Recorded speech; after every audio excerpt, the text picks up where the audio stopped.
Okay, so here's my science journal. We call this Atoms 2. Okay, today is 11/3. And then I'm going to turn to my next blank page. Ooh, those are those nice wave notes. I'm going to call this Atoms 2. Okay. Now an atom, let's make sure we know what that means. An atom is the basic building block of life, or the basic unit of life. Okay. And we know from our previous notes that it's kind of represented in a circular formation with a smaller circular in the middle. In the middle, we have our positive and neutral charges, our protons, and our neutrons. And we also know that on the outside, we have the negative charges, which are called electrons. And that's our basic model of an atom. Kind of another way to draw it would be, you could have the nucleus and you have your positives. Say I have 2 positives and 2 neutral charges. Oh, I don't know if you can see that. Okay. And then, you can have atoms flying around, but we don't need to worry about that. We just need to know that it's like a circle, okay? And it has protons and neutrons in the center, in its nucleus, and electrons going around the outside. Now, molecules are what we're going to compare atoms to. Anyone know what a molecule is? A molecule is a group of atoms bonded together. So group of atoms bonded together. Okay, so let's talk about one of the most famous molecules. I bet you know one. You drink it every day. H2O. H2O.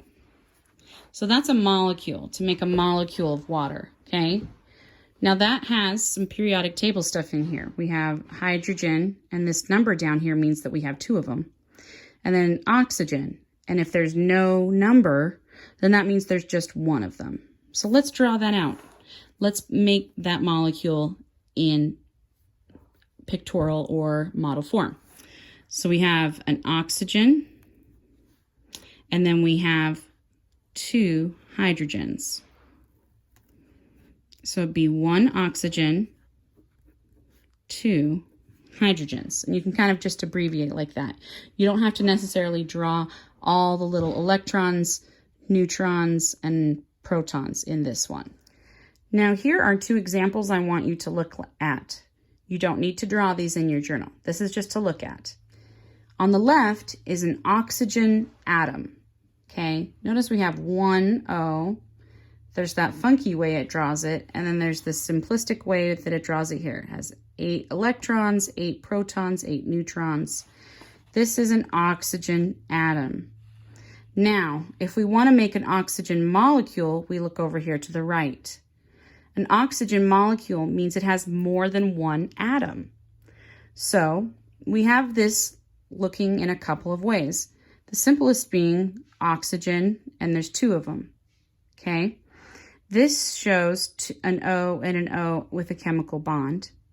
This shows like literally 2 little oxygen molecules sitting next to each other. And this is the atom format where we have the 2 atoms together. Let's look at another example. You do not need to draw these in your journal, okay? On the left is an hydrogen atom.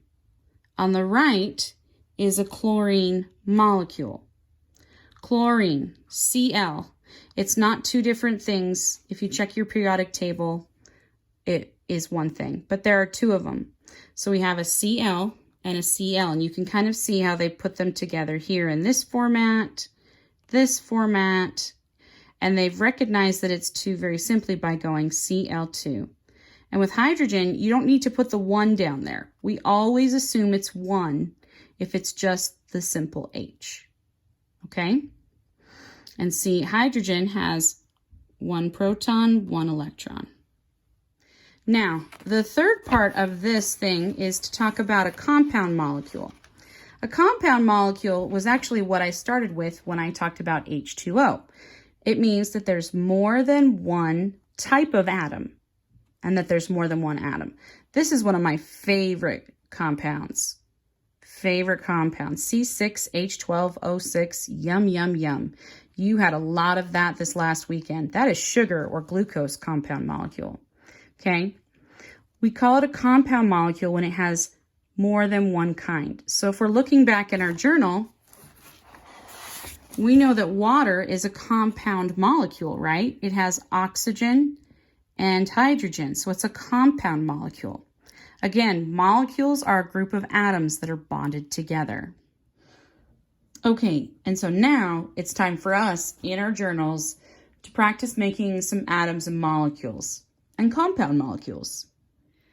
You're gonna need some colors for this part.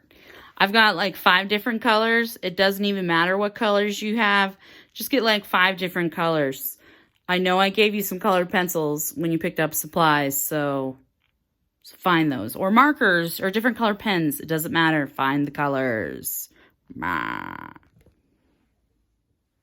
Okay, now you're going to turn the page with these colors, and we're going to write 5 elements on the top of our paper. You're going to see these, so you might want to pause and write these down.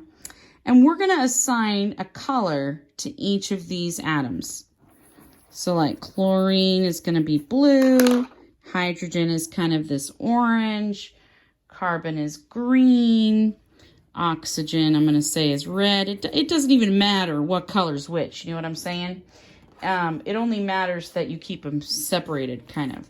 Okay, and then sodium will be brown. Okay, so you're going to make this chart, and this is going to guide how we make our atoms, molecules, and compounds.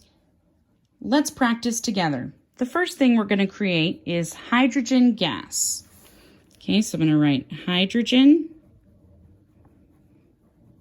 gas, and you can abbreviate, whatever. Okay, now obviously, what do you think this is made out of? Hydrogen, right? Well, hydrogen gas is represented with H2, okay? So that means, what type of atoms does it have? It has hydrogen atoms. And how would we build this? We would build it with 2 of our orange dots, because that is what we labeled this chart as. So I'm going to take 2 oranges and put them next to each other. Look, I just made hydrogen gas. Dun da da da. Let's practice another one together. The next one we're going to practice is oxygen gas. Okay? What kind of atoms do you think is in oxygen gas? Oxygen, exactly. It's represented by O, and then there's 2 of them.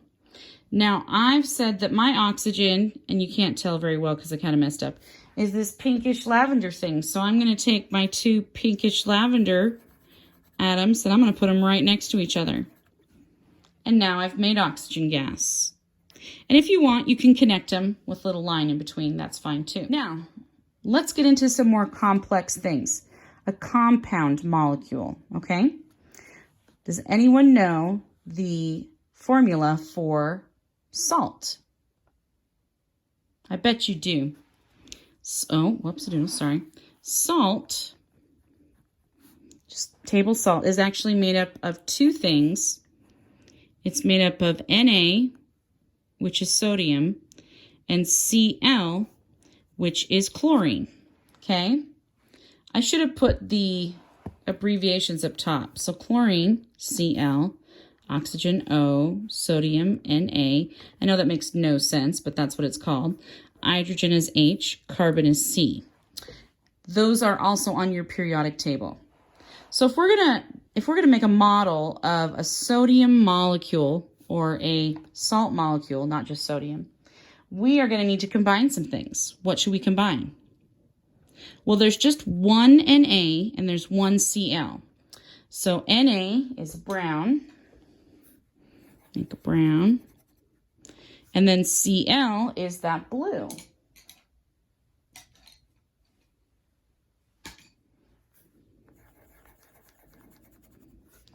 Okay, so there's that. Let's practice one more. I want to talk about, let's do carbon dioxide. Okay, how would we write carbon dioxide? So carbon dioxide. Okay, that is CO2. So let's look at what we have. How many carbon atoms do we have? 1, because there's no number. How many oxygen atoms do we have? 2. So where is our carbon? Our carbon is green. So I'm going to take my green, and we only have one of those. So we're going to draw one of those. Okay. And then we have 2 oxygen, and our oxygen is that pinkish lavender thing. So you're going to go like this and like this. Okay. It's really important that you understand the difference between just one atom, and then when the atom has 2 things, and then when it's a compound. Okay? So when you submit your notes to me today, please take 1 or 2 pictures depending on what you put on your page. Obviously, I want this to show that you've practiced making molecules and putting things together. And I also want your definition of molecules, okay? And how we practice H2O. There's a really cool book about the periodic table of elements, and it's written for YA. It's called The Disappearing Spoon by Sam Keen, and it talks about the stories on how we worked out all these elements, why we call them the things we do, why are they structured the way they are. And I want you to understand that this knowledge is important, because when you know the chemical compounds of different things, you'll know how they react. And we're going to look further in the coming weeks using chemical reactions and physical reactions and looking for molecular changes at the atomic level. So really little things and how they work. Okay, before you end and before you go off into other things, make sure you submit the pictures of what you drew today in your work. Thank you so much. Bye. See you on Wednesday morning for 8th grade meeting at 9:15.